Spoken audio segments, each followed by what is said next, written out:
Sir, assembly అనేది ఒక పవిత్రమైన దేవాలయం.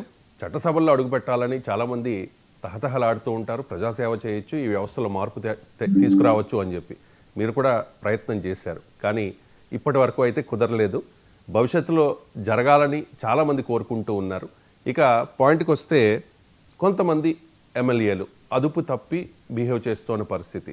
అంటే ఎమ్మెల్యే అయ్యే వరకు వాళ్ళు చాలా డౌన్ టు ఎర్త్ ఉంటారు, లేకపోతే ప్రజల్లో ఉంటారు. మీకు అన్నీ మేము చేస్తాము అని చెప్తారు, ప్రజల కోసం పాటుపడతామని చెప్తారు, టికెట్ ఇస్తే ఖచ్చితంగా పార్టీని నిలబెడతామని చెప్తారు. కానీ ఒక్కసారి ఎమ్మెల్యే అయిన తర్వాత మరి వాళ్ళకి ఏమవుతుందో ఏంటో సార్.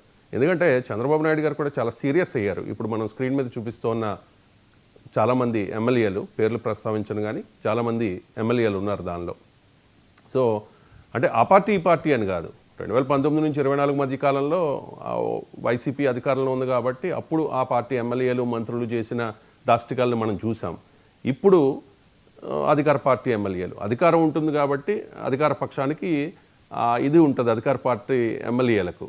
సో చాలామంది ఎమ్మెల్యేలు గాడి తప్పుతూ ఉన్నారు సార్. ముఖ్యమంత్రి చాలా సీరియస్ అవుతూ ఉన్నారు. సో ఈ తీరు ఏంటి సార్, ఎమ్మెల్యేల తీరు మీద మీ కామెంట్ ఏంటి?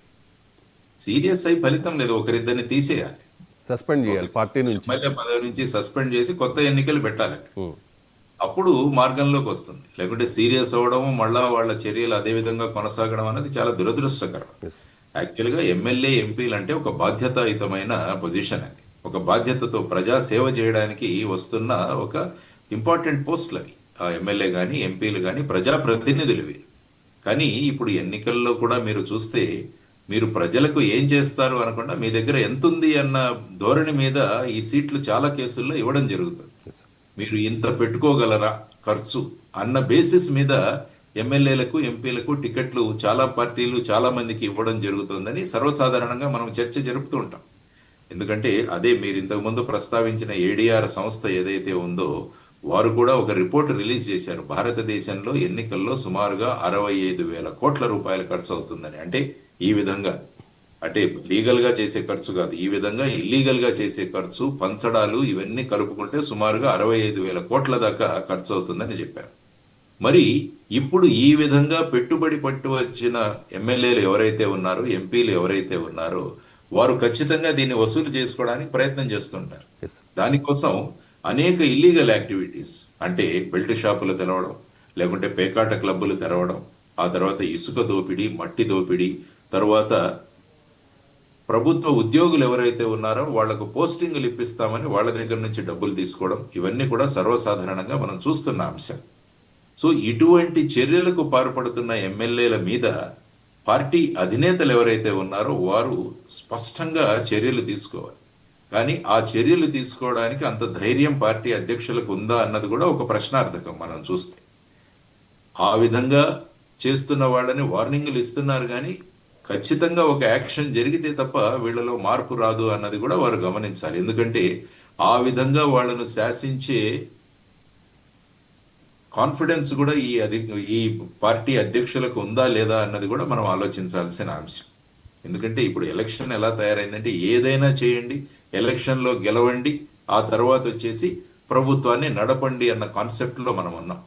ప్రజాసేవ ఇవన్నీ కూడా కొద్దిగా వెనక్కిపడిన ప్రస్తుత అంశం. వచ్చే ఎలక్షన్లకు మనం ఎంత పెట్టాలి, వచ్చే ఎలక్షన్ల లోపల ఎంత వసూలు చేసుకోవాలి, దీని మీదే ప్రధానంగా ఆలోచిస్తున్న ఈ తరుణంలో నేను అందరి గురించి అనట్లేదు, ఎవరైతే ఈ విధంగా చేస్తున్నారో వాళ్ళ గురించి మనం అందరం కూడా ఆలోచించాల్సిన అవసరం ఉంది.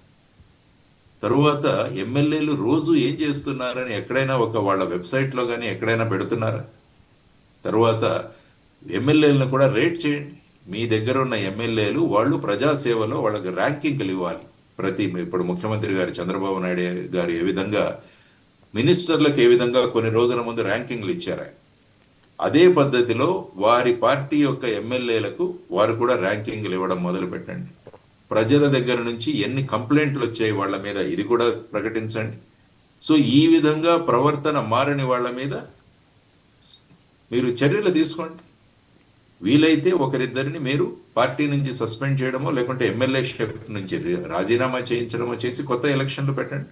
అప్పుడు ఏమవుతుందంటే వీరు ఎవరైతే ఈ విధంగా అధికార దుర్వినియోగానికి పాల్పడుతున్నారో వారి మీద ఒక కంట్రోల్ కానీ చెక్ కానీ ఉంటుంది. కానీ మీటింగులు ఆయన తీసుకుంటున్నారు, వాళ్ళకు వార్నింగ్లు ఇస్తున్నారు.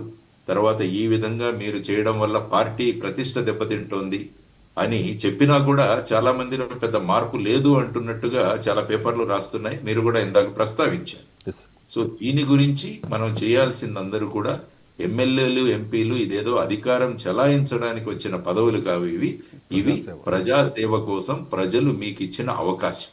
ఎస్ ఆ అవకాశాన్ని సక్రమంగా వినియోగించుకొని ప్రజాసేవలో గనక ముందుకు వెళితే మంచి ప్రజాస్వామ్యం ఏర్పడుతుంది. మంచి ప్రజలలో ఒక అభిప్రాయం, రాజకీయాల పట్ల ఒక సదభిప్రాయం కూడా మనం మన ఇంటిలో ఉన్నప్పుడు మన ఇల్లు బాగుండాలని కోరుకుంటున్నాం.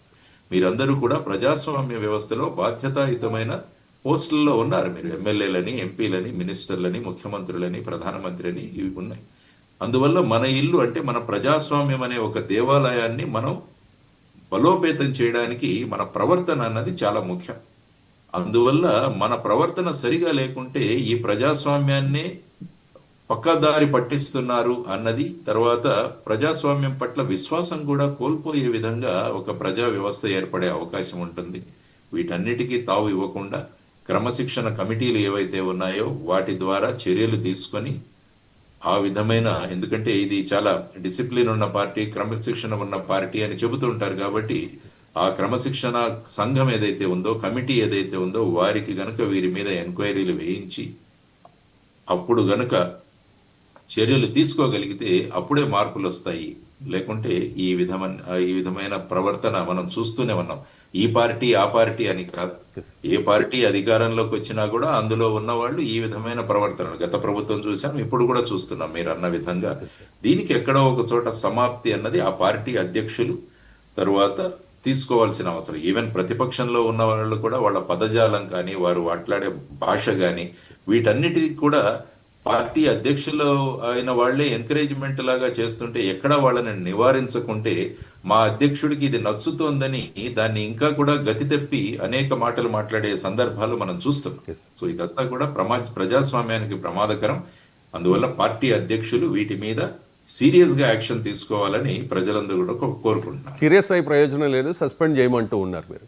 వాస్తవంగా 135 మంది ఎమ్మెల్యేలు తెలుగుదేశం పార్టీకి మిత్రపక్షాల సపోర్ట్ కూడా లేకుండా అధికారంలోకి వచ్చే అవకాశం కూడా ఉంది. 88 మ్యాజిక్ ఫిగర్ కాబట్టి ఒకరినో ఇద్దరినో ఇలా సీరియస్గా తప్పులు చేసిన వాళ్ళని, తరచూ తప్పులు చేస్తూ ఉన్న వాళ్ళని సస్పెండ్ చేస్తే పార్టీ నుంచి లైన్లోకి వస్తారు వాళ్ళు, మిగిలిన వాళ్ళు జాగ్రత్త పడతారు అనేది మీరు ఇచ్చే సూచన, రైట్?